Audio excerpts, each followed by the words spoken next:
I'm sitting here in my empty apartment in downtown Austin, Texas, staring at the engagement ring that was supposed to be on my finger 3 months ago, and I can't stop thinking about the moment my own flesh and blood looked me dead in the eye and said, "If I can't be happy, neither can you." My name is Madison Clarke. I'm 28 years old, and I'm about to tell you the most messed up story about family betrayal you've ever heard. Because when people ask me why I'm not married to the love of my life anymore, why I moved 200 miles away from everything I knew, and why I haven't spoken to my sister Emma in over a year, I have to start with that night. The night she decided that destroying my happiness was worth more than 28 years of being sisters. See, growing up in small-town Nebraska, Emma and I were thick as thieves. She's 2 years younger than me, and everyone always said we were like 2 peas in a pod. Same blonde hair, same green eyes, same stubborn streak that could drive our mama absolutely crazy. But there was always this thing between us, this competition that I thought was just normal sister stuff, you know? Emma always had to have what I had, always had to do me one better. When I made cheerleading captain in high school, she quit the team altogether and started dating the quarterback instead. When I got into University of Nebraska on a partial scholarship, she threw a fit until our parents agreed to pay for her to go to a more expensive private college in Colorado. I thought it was just sibling rivalry. Boy, was I wrong. The real trouble started when I met Jake Thompson. God, just saying his name still makes my heart do this little flip thing.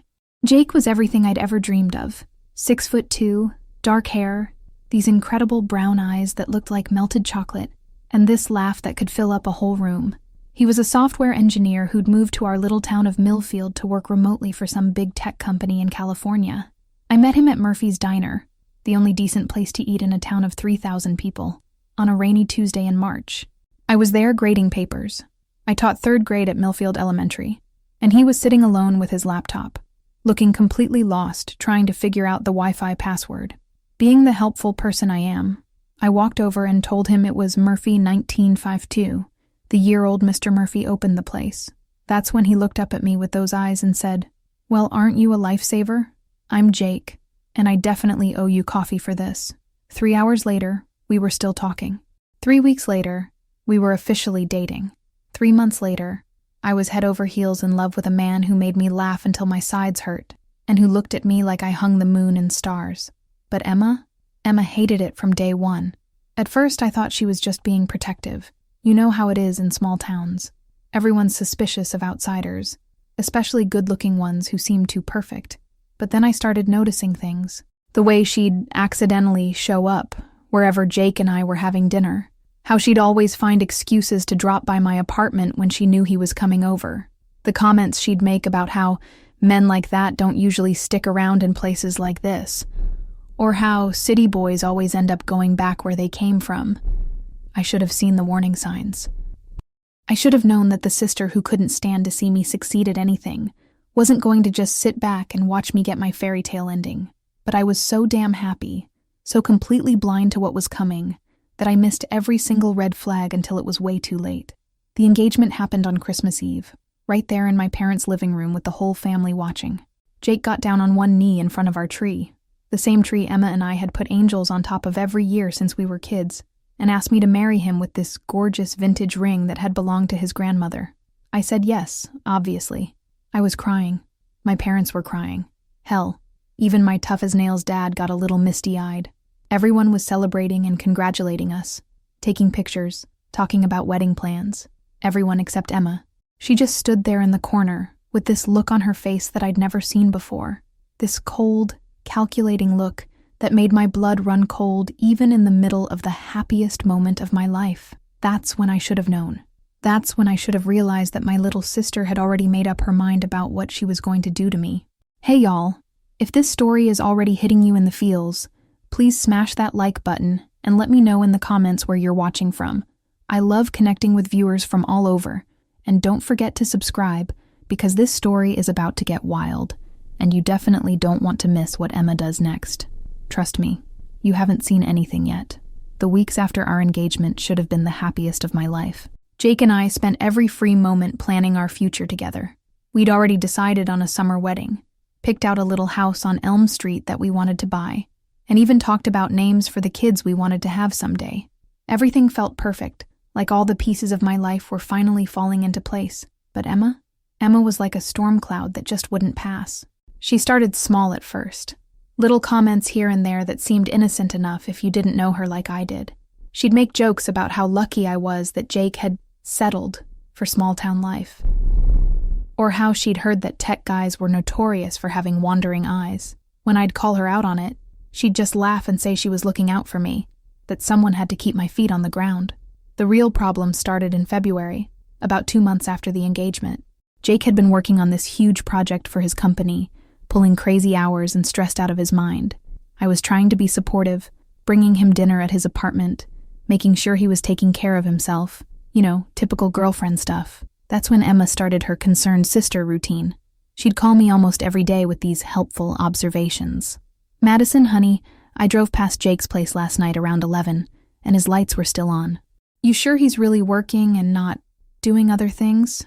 Or, "I saw Jake at the grocery store yesterday, and he seemed really friendly with that new cashier. What's her name, Brittany? The blonde one with the big personality." At first, I brushed it off. Emma had always been dramatic, and I figured she was just having a hard time adjusting to sharing my attention. But she was relentless. Every conversation somehow circled back to Jake and what he might be up to when I wasn't around. The breaking point came on Valentine's Day. Jake had planned this beautiful romantic evening, dinner at the nicest restaurant 2 towns over, followed by a moonlit walk around the lake where we'd had our first real date. He'd even gotten me this gorgeous necklace with a little heart pendant that had our initials engraved on it. I felt like the luckiest girl in the world. But when I got home that night, glowing and happy and ready to gush to someone about how perfect everything had been, Emma was waiting for me in my apartment. She'd used the spare key I'd given her for emergencies and was sitting on my couch with this serious expression that immediately killed my good mood. "Madison, we need to talk," she said, and something about her tone made my stomach drop. "What's wrong? Is it Mom? Dad?" I was thinking the worst.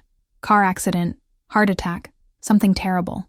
"It's about Jake," she said, and I felt this wave of relief followed immediately by irritation. "Emma, I swear to God, if you're about to give me another lecture about he's cheating on you." The words hit me like a physical blow. I actually stepped backward, like she'd slapped me across the face. "What did you just say?" "I saw him," she continued, and her voice had this quality to it that I'd never heard before, like she was enjoying this, like she'd been waiting for this moment. "Last Thursday night, when you thought he was working late, he was at that sports bar in Centerville with some brunette. They looked close, Madison. Really close." My hands started shaking. "You're lying." I took pictures. She pulled out her phone and started scrolling through it. "I didn't want to believe it either, but I couldn't just stand by and watch him make a fool out of you."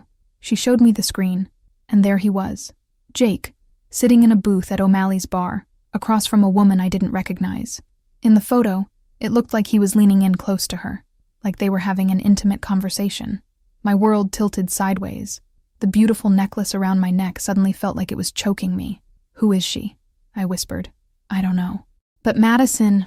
Emma reached over and grabbed my hands, and I could feel how cold mine were compared to hers. "I think this has been going on for a while. I've seen his car parked near her apartment complex 3 times in the past 2 weeks. I couldn't breathe. The perfect Valentine's Day suddenly felt like a lie, like Jake had been playing some sick game with me while carrying on with another woman behind my back. "I'm so sorry, sissy," Emma said, using the nickname she'd called me since we were kids. "I know how much you love him, but you deserve better than someone who's going to sneak around on you." I spent the rest of that night crying until I had no tears left, staring at the engagement ring on my finger and wondering how I could have been so stupid, so blind. Emma stayed with me the whole time, rubbing my back and bringing me tissues and telling me that everything was going to be okay, that I was strong enough to get through this. Looking back now, I should have wondered how she just happened to be at that bar in Centerville, a town 30 minutes away from Millfield that neither of us had any reason to visit. I should have questioned why she had her camera ready at just the right moment. I should have asked myself why my sister, who'd never liked Jake anyway, seemed to know so much about his supposed affair. But I was hurt and heartbroken and desperate for someone to tell me I wasn't crazy for feeling like my entire world had just collapsed. So I believed her. God help me, I believed every single word. I didn't sleep that night. How could I? Every time I closed my eyes, I saw that picture of Jake with the mysterious brunette, saw the way he seemed to be leaning into her like they were sharing secrets. By the time morning came, I'd made up my mind. I was going to confront him directly. I deserve the truth, even if it destroyed me. Jake was supposed to come over for lunch that Saturday. We'd planned to spend the afternoon looking at wedding venues online, and maybe drive out to see that house on Elm Street again. Instead, I called him at 10 in the morning and asked him to come over early. There was something in my voice that must have worried him because he said he'd be right there. When he walked through my door with that beautiful smile and a bouquet of daisies, my favorite flowers, I almost lost my nerve. This was the man I loved more than anything in the world, the man I'd planned to spend my entire life with. How could he betray me like this? "Hey, beautiful," he said, kissing my cheek like he always did. "You sounded upset on the phone. Everything okay?" "Actually, no." I crossed my arms and took a step back from him. "We need to talk." Something in my posture must have clued him in because his expression shifted from cheerful to concerned in seconds. "Madison, what's wrong? You're scaring me here. Where were you last Thursday night?" The question caught him off guard. "Thursday? I was working late, remember? That big presentation for the Morrison account? I told you I'd probably be at the office until—" "Try again," I interrupted, and I watched his face carefully for any sign of deception. "Because someone saw you at O'Malley's bar in Centerville with another woman." The look that crossed Jake's face wasn't guilt, it was pure confusion. "What?" "Madison, I have no idea what you're talking about. I've never even been to Centerville, let alone O'Malley's bar." "Don't lie to me." The words came out louder than I intended, and I saw him flinch. "I have pictures, Jake. I know about her." "Pictures? What pictures?" "Madison, I swear to God I don't know what's going on here, but I've never cheated on you. I would never—" "Show me your phone." "What?" "Your phone. If you have nothing to hide, show me your phone." For a moment, Jake just stared at me like I'd grown a second head. Then, without a word, he pulled his phone out of his pocket and handed it to me. "Madison, I don't understand what's happening here, but look at whatever you need to look at." I scrolled through his call log, his text messages, his photos. Everything looked normal. Work stuff, messages from his parents in California, pictures of us together. No mysterious women, no suspicious conversations, nothing that indicated he was having an affair. But Emma's voice was in my head, telling me that cheaters were smart, that they knew how to cover their tracks. "You could have deleted everything," I said, handing his phone back to him. Jake's face went through several expressions: hurt, anger, disbelief, before settling on something that looked like resignation. "Madison, I don't know who told you I was with another woman, but they're lying. I love you. I want to marry you." "Why would I throw that away for someone else?" "Because that's what men do," I snapped, and I saw him physically recoil from the venom in my voice. "They find someone younger, prettier, more exciting, and they—" "Stop." Jake's voice was quiet but firm. "Just stop. Listen to yourself, Madison. This isn't you talking. Someone has gotten into your head and convinced you of something that isn't true. So I'm supposed to just ignore what I saw with my own eyes. You didn't see anything with your own eyes. Someone else showed you pictures that you can't even verify are real." He was right, and some rational part of my brain knew it. But I was so hurt, so convinced that I was about to be abandoned just like Emma had predicted, that I couldn't think straight. "I think you should leave," I said quietly. "Madison." I said leave. Jake stood there for a long moment, just looking at me with those brown eyes that I'd fallen in love with. "Fine," he said finally. "But when you come to your senses and realize that someone is playing games with your head, I'll be here. Because I love you, Madison Clarke, and nothing is going to change that." After he left, I sat on my couch and cried until my eyes were swollen shut. Emma came over an hour later with ice cream and wine, ready to comfort me through what she called the hardest part. "You did the right thing," she kept saying. "You're strong and independent, and you don't need a man who's going to disrespect you like that." But something felt wrong. The way Jake had reacted, the genuine confusion in his voice, the way he'd handed over his phone without hesitation, none of it felt like the behavior of a guilty man. That night, after Emma finally went home, I found myself staring at the photos she'd shown me again. And that's when I noticed something that made my blood run cold. In the picture of Jake and the mystery woman, there was a reflection in the window behind them. A reflection of someone taking the photo from across the restaurant. Someone with blonde hair pulled back in a ponytail. Someone who looked an awful lot like my sister. But that was impossible, right? Emma wouldn't go to such elaborate lengths just to break up my relationship, would she? I spent Sunday morning driving around Millfield like a crazy person, trying to make sense of what I'd seen in that reflection. Maybe I was imagining things. Maybe the stress of the whole situation was making me paranoid. But the more I thought about it, the more things started to add up in ways that made me sick to my stomach. How had Emma just happened to be at O'Malley's bar in Centerville? She'd said she was there by coincidence, but Emma never went anywhere without posting about it on social media. And I'd checked. There were no posts from that night. How had she known exactly where to find Jake if he was supposedly cheating? And why had she been carrying her camera at the ready in a dark restaurant? By noon, I couldn't stand it anymore. I needed answers, and I knew exactly where to get them. O'Malley's bar in Centerville was exactly the kind of dive bar you'd expect to find on the outskirts of a farming town. Dark wood, neon beer signs, and the lingering smell of cigarettes despite the state smoking ban. The bartender was a guy in his 50s with graying hair and suspicious eyes who clearly didn't appreciate being bothered during the slow Sunday afternoon shift. "Yeah, I remember Thursday night," he said, after I described Jake and showed him a picture. Guy ordered 2 Coca-Colas and sat over there in that corner booth for maybe an hour. Kept checking his watch like he was waiting for someone. My heart sank. So Jake had been there. Was he with a woman? A brunette? The bartender shook his head. Nah, he was alone the whole time. Seemed nervous about something, though.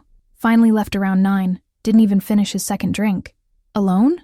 I felt like I was in some kind of alternate reality. "Are you sure, lady? I've been tending bar for 23 years. I know when someone's alone versus when they're on a date. Your boyfriend sat by himself the entire time, made 1 phone call, then took off." I showed him the picture Emma had taken. "But look, he's clearly sitting across from someone." The bartender studied the photo and started laughing. "Oh, that's clever. Real clever. See how the camera angle makes it look like he's leaning toward someone? That's the booth where we keep our broken jukebox. He was probably trying to see if it was working. And that brunette in the foreground? She was sitting 3 tables away with her girlfriends. Whoever took this picture knew exactly how to make it look like something it wasn't." The room started spinning. "You're saying this photo was staged?" "I'm saying someone went to a lot of trouble to make your boyfriend look guilty of something he didn't do." I drove home in a daze, my mind racing through the implications. If Jake hadn't been cheating, if Emma had deliberately manipulated that photo to make it look like he was, then my sister had just destroyed my relationship based on a complete lie. But why? Why would Emma do something so cruel? I pulled into my driveway and saw Jake's truck parked across the street. He was sitting on my front porch steps, still wearing the same clothes from yesterday, looking like he hadn't slept any more than I had. "Madison," he said, as I walked up the sidewalk, "I know you don't want to see me, but I need you to know something." "Jake, Let me finish, please." He stood up and ran his hands through his hair, a gesture I'd seen him make 1,000 times when he was stressed. "I was at that bar Thursday night, but not for the reason your sister thinks." My heart stopped. "What?" "I was meeting with a private investigator, a guy my cousin recommended. I'd been getting these weird anonymous messages for weeks, text messages from unknown numbers saying things like, 'Your fiancé deserves better,' and 'Ask Madison about her ex-boyfriend Ryan.' I thought maybe someone from your past was trying to cause trouble, so I hired someone to look into it." He pulled out his phone and showed me screenshots of the messages. They were exactly as he'd described. Vague, threatening messages designed to make him doubt me and our relationship. The PI told me to meet him at O'Malley's because it was neutral territory, somewhere we wouldn't run into anyone from town. We talked for maybe 40 minutes about the messages and whether there was any way to trace them. Then he left, and I sat there for a while trying to figure out how to tell you about all this without worrying you. I stared at the messages, feeling like the ground was crumbling beneath my feet. "Jake, I am so sorry. I should have—" "There's more," he interrupted. "The PI called me this morning. He traced the messages." "To who?" Jake's expression was grim. "They came from your sister's phone, Madison. Emma's been trying to break us up for months." The words hit me like a freight train. Emma, my own sister, the person who was supposed to love and support me no matter what. She'd been orchestrating this whole thing, playing us both like pawns in some twisted game. "I need to talk to her," I said, already reaching for my car keys. "Madison, wait." But I was already running to my car, my vision blurred with tears of rage and betrayal. Emma lived in a little apartment above the flower shop on Main Street, and I made it there in record time, taking the stairs 2 at a time and pounding on her door like a woman possessed. "Emma, open up. I know what you did." When she opened the door, she was smiling, actually smiling, like she didn't have a care in the world. "Hey, sissy, what's got you all worked up?" "Cut the act, Emma. I know about the messages. I know about the staged photo. I know everything. For just a second, her mask slipped, and I saw something cold and calculating flash across her face. Then she sighed and stepped back to let me in. "Damn," she said, closing the door behind me. "I was hoping I'd have more time before you figured it out." "More time for what? To destroy my life completely?" Emma walked over to her kitchen counter and leaned against it, studying her nails like we were discussing the weather. "You really want to know why I did it, Madison? You really want the truth?" "Yes." She looked up at me then, and the expression on her face was one I'd never seen before. Pure, undiluted hatred. "Because I'm sick of watching you get everything you want, while I get nothing. You've always been the golden child, the perfect daughter, the one everyone loves. You got the scholarship. You got the teaching job everyone wanted. You got Mom and Dad's approval for everything you ever did. And now you got Jake." "Emma, that's not— You want to know something funny?" she continued, ignoring my interruption. "I saw Jake first. The day he moved to town, I was at Murphy's Diner having lunch with friends, and I saw him walk in. I thought he was gorgeous, thought maybe I'd finally found someone worth dating in this godforsaken town. But then you swooped in with your helpful little comment about the Wi-Fi password, and suddenly he only had eyes for perfect Madison. I felt sick. So you decided to ruin my relationship out of jealousy?" "I decided to level the playing field," she snapped. "If I couldn't have him, why should you get to keep him? Why should you get your fairy tale ending when mine got ripped away from me?" "What are you talking about?" Emma's laugh was bitter and cold. "You don't even remember, do you? 3 years ago, when I was dating Marcus Thompson, Jake's cousin. Remember him? We were together for 8 months, talking about getting engaged, and then he suddenly broke up with me out of nowhere. I did remember Marcus. He'd been a nice guy, but he and Emma had seemed to argue constantly. Emma, what does that have to do with— He broke up with me because of something you said at Mom's birthday party, something about how I was too high maintenance, and how guys like Marcus usually go for more independent women. He told me that conversation made him realize we weren't compatible. My mouth fell open. I barely remembered making that comment, and it certainly hadn't been meant as a deliberate sabotage. It was just a thoughtless remark during a family gathering. "So you decided to destroy my relationship because of something I said 3 years ago that I don't even remember? Eye for an eye, sister dear." Emma's smile was vicious. "You cost me my chance at happiness, so I cost you yours. Fair's fair." Standing there in my sister's apartment, looking at the face I'd loved and trusted my entire life, I realized I was staring at a stranger. This wasn't the Emma I'd grown up with, the sister I'd shared secrets and dreams and countless sleepovers with. This was someone consumed by jealousy and spite, someone who'd been planning my downfall for years. "You're sick," I whispered. "Maybe," she said with a shrug, "but I'm not sorry. And you know what the best part is? Even if you run back to Jake right now and tell him everything, the damage is done. He'll always wonder if you trust him. You'll always wonder what else I might do. I've planted seeds of doubt that are going to grow and grow until they choke your precious relationship to death." Looking at her triumphant expression, I realized she might be right. How could Jake and I ever go back to the way things were, knowing that my own family had been working against us? How could I trust my instincts about anything when I'd been so completely fooled by someone I'd known my entire life? But as I stood there, feeling like my world was falling apart all over again, I made a decision that would change everything. I wasn't going to let her win. I left Emma's apartment that day with a clarity I hadn't felt in weeks. She was right about one thing. She had planted seeds of doubt that could destroy my relationship with Jake if I let them. But she was wrong about something crucial. She'd underestimated how much I loved him, and how far I was willing to go to fight for us. My first stop was Jake's apartment. I found him sitting on his couch, staring at his laptop screen but clearly not working. When he looked up and saw me standing in his doorway, the hope and hurt warring in his expression almost broke my heart. "Jake, I owe you the biggest apology of my life," I said, sitting down next to him.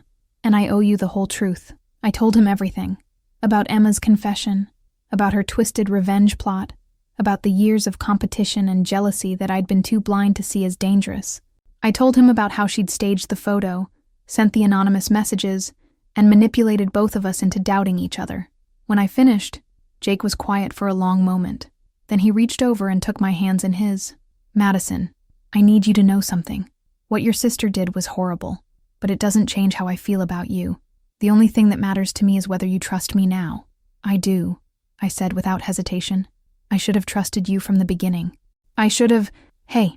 He cupped my face in his hands, and I saw nothing but love in those brown eyes. We both got played by someone who knew exactly which buttons to push. The question is, what do we do now? That's when I told him my plan. See, Emma had made one crucial mistake in her victory speech. She'd admitted to everything, and she'd done it in front of a witness, me. But more importantly, she'd revealed that she wasn't done. She was planning to keep sabotaging our relationship until she destroyed it completely. I wasn't going to give her that chance.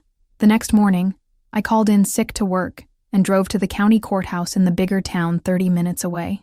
I filed for a restraining order against Emma, documenting everything she'd told me and providing Jake's phone as evidence of the anonymous threatening messages. I also reported her to the local police for harassment and stalking. Then I did something that felt like ripping my own heart out. I called my parents. "Madison, honey, what's wrong?" Mom's voice was immediately concerned when she heard me crying. "Mom, I need to tell you something about Emma, and you're not going to want to believe it." The conversation that followed was one of the hardest of my life. My parents had always known about the rivalry between Emma and me, but they'd chalked it up to normal sibling competition.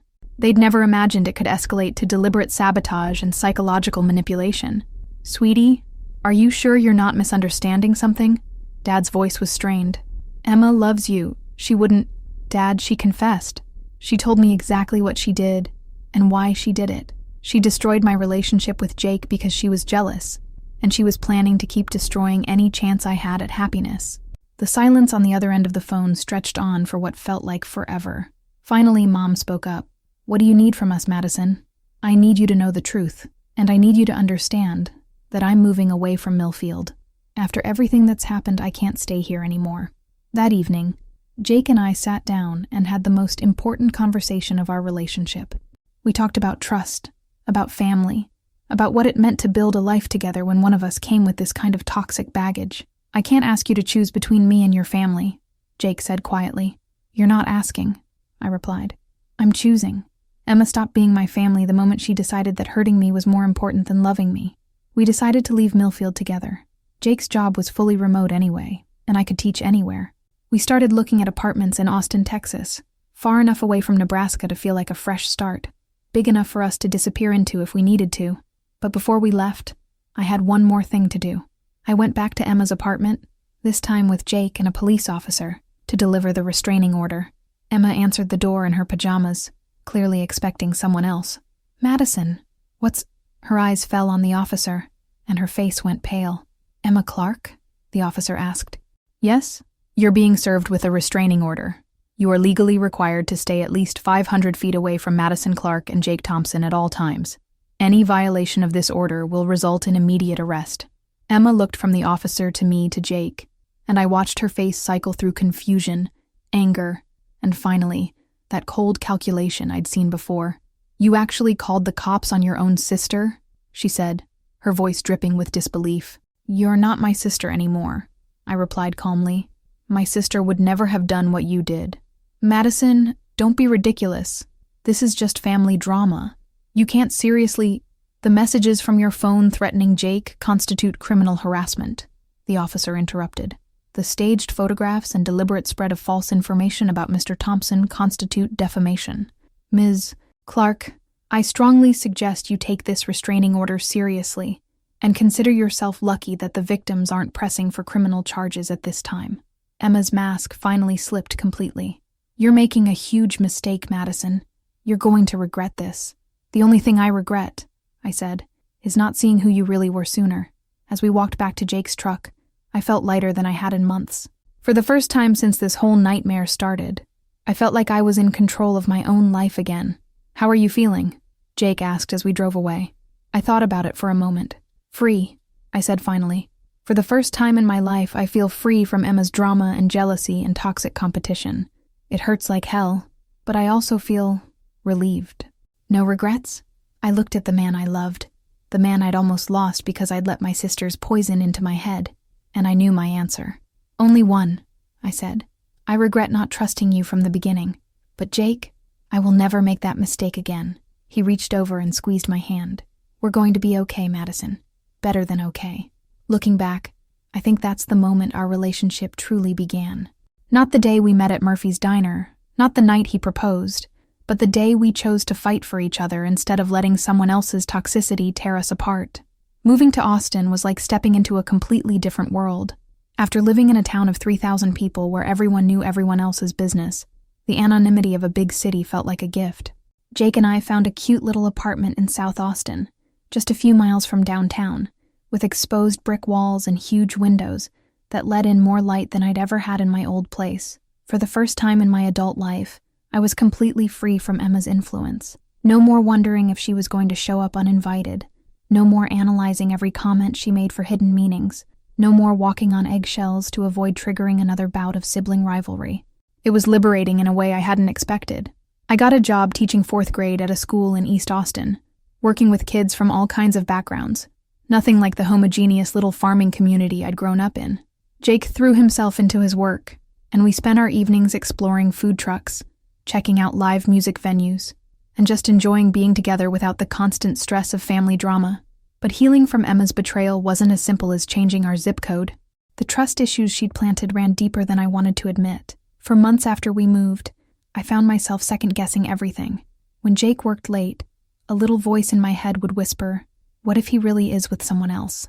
When he got texts from unknown numbers, my heart would race until I remembered that most of them were just work-related spam or delivery notifications.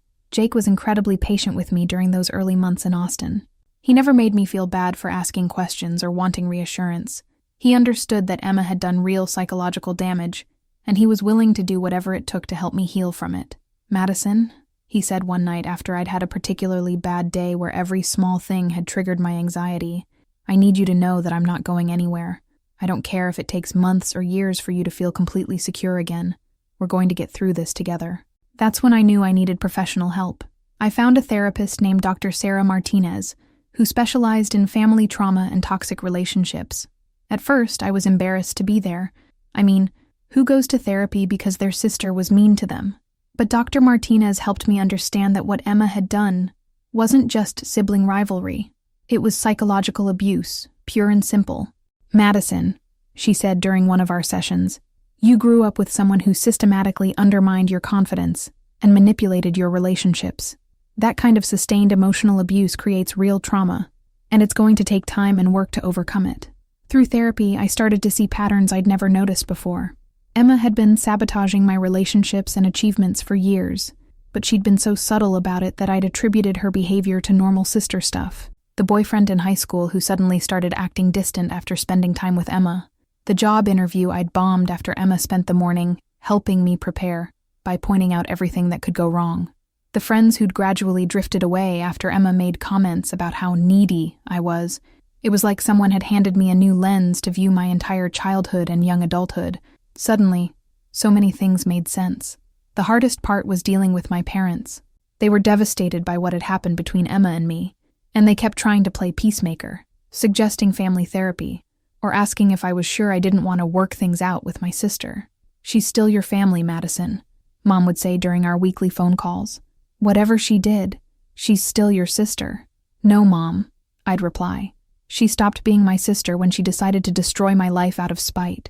Family doesn't do that to each other." Now, it took almost a year before my parents truly understood that this wasn't something that could be fixed with apologies and group hugs.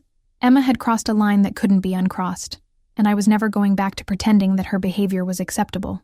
Meanwhile, Jake and I were building something beautiful together. We explored Austin's hiking trails, tried every taco place in the city, there are a lot, and slowly started talking about the future again. The house we wanted to buy, the wedding we still wanted to have, the family we hoped to create someday. One evening in November, almost a year after we'd moved to Austin, Jake came home from work with a grin on his face and his hands behind his back. "What are you up to?" I asked suspiciously. "Close your eyes," he said.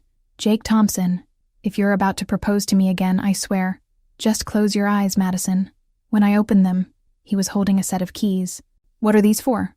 "The house on Maple Street. The one we looked at last weekend. I put in an offer today, and they accepted it." I started crying immediately.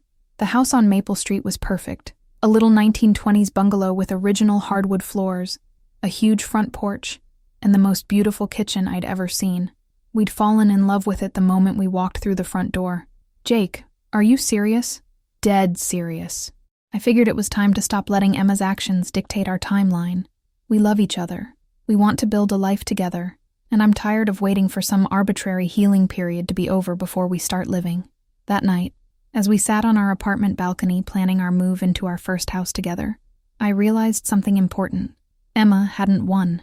She'd tried to destroy my relationship and my happiness, but all she'd really done was make Jake and me stronger. She'd forced us to confront trust issues and communication problems that we might have ignored for years otherwise. In her twisted attempt to ruin my life, she'd actually given us the tools to build something better than what we'd had before. You know what's funny? I said to Jake as we watched the sunset over the Austin skyline. What's that? I actually feel grateful to Emma in a weird way. Jake raised an eyebrow. Come again? Think about it. If she hadn't done what she did, we never would have moved to Austin.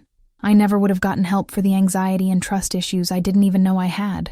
We never would have learned how to really fight for each other. She thought she was destroying us, but she actually made us unbreakable. Jake smiled and pulled me closer. Leave it to you to find the silver lining in your sister's psychological warfare. Hey, someone has to. Besides, the best revenge is living well, right? Right. And Madison? Yeah? We're going to live very, very well. As I sat there in my fiancé's arms, looking out at the city that had become our sanctuary, I knew he was right. Emma had gambled everything on the belief that her cruelty could destroy my happiness. But love, real love, is stronger than spite. And what Jake and I had built together was strong enough to survive anything. Planning a wedding in Austin was everything that planning a wedding in Millfield wouldn't have been. Instead of choosing between the Methodist Church or the Baptist Church, we had dozens of unique venues to consider. Instead of the same old local photographer everyone used, we found an artist who specialized in candid, emotional shots that captured real moments instead of forced poses. But the best part was planning it without Emma's help. I didn't realize how much her constant input and subtle criticism had affected every decision I'd made until she wasn't there to offer it. Suddenly, I could choose a dress because I loved it, not because I was worried about what Emma would say about the neckline or the price tag. I could pick flowers based on what made me happy, not on what would avoid triggering one of her helpful comments about my taste. Jake and I decided on a small ceremony in Zilker Park, followed by a reception at a barbecue joint that had the best live music in town. It was casual, fun, and completely us. Nothing like the formal church wedding Emma had always insisted I should have. You know she's going to find out about the wedding somehow, Jake said one evening as we addressed invitations. Small-town gossip travels fast, even to Austin. I know, I replied, but that's not my problem anymore. My parents were coming, of course, and Jake's family was flying in from California. We'd invited about 50 people total, close friends, co-workers, the neighbors who'd become like family to us. It was going to be perfect. 2 weeks before the wedding, I got a call that made my blood run cold. Madison? The voice on the other end was Emma's, and hearing it after almost 2 years of silence felt like being doused with ice water. How did you get this number? I'd changed my phone number when we moved to Austin specifically to avoid this scenario. Mom gave it to me. Madison, we need to talk. No, we don't. You're violating the restraining order by calling me. The restraining order expired 6 months ago and you know it. Look, I'm not calling to cause trouble. I want to apologize. I almost hung up right then. But something in her voice, a quality I'd never heard before, made me hesitate. Go ahead, I said finally. I've been in therapy, she said, and that was definitely not what I'd expected to hear. For the past 1.5 years, Mom and Dad insisted on it after everything that happened. And Madison, I've come to realize some things about myself that I don't like very much. Such as the fact that I've been jealous of you my entire life, not just recently, but since we were kids. I was jealous of how easily things came to you, how much Mom and Dad seemed to love you, how everyone always seemed to prefer you over me. I sat down hard on my couch. Emma, let me finish, please. I know now that most of that was in my head. Our parents love us both. And the reason people gravitated toward you wasn't because you were prettier or smarter or better than me. It was because you were kind and genuine. And I was bitter and competitive and exhausting to be around. Tears were running down my face, but I wasn't sure if they were from sadness or anger or relief. What you did to Jake and me wasn't just jealousy, Emma. It was cruel and calculated, and I know, and I'm not calling to make excuses or ask for forgiveness. I'm calling because I heard about your wedding, and I want you to know that I'm genuinely happy for you. You deserve to be happy, Madison. You always did, and I'm sorry it took me so long to realize that. Why are you telling me this now? Because I'm getting married too. That knocked the wind out of me. What?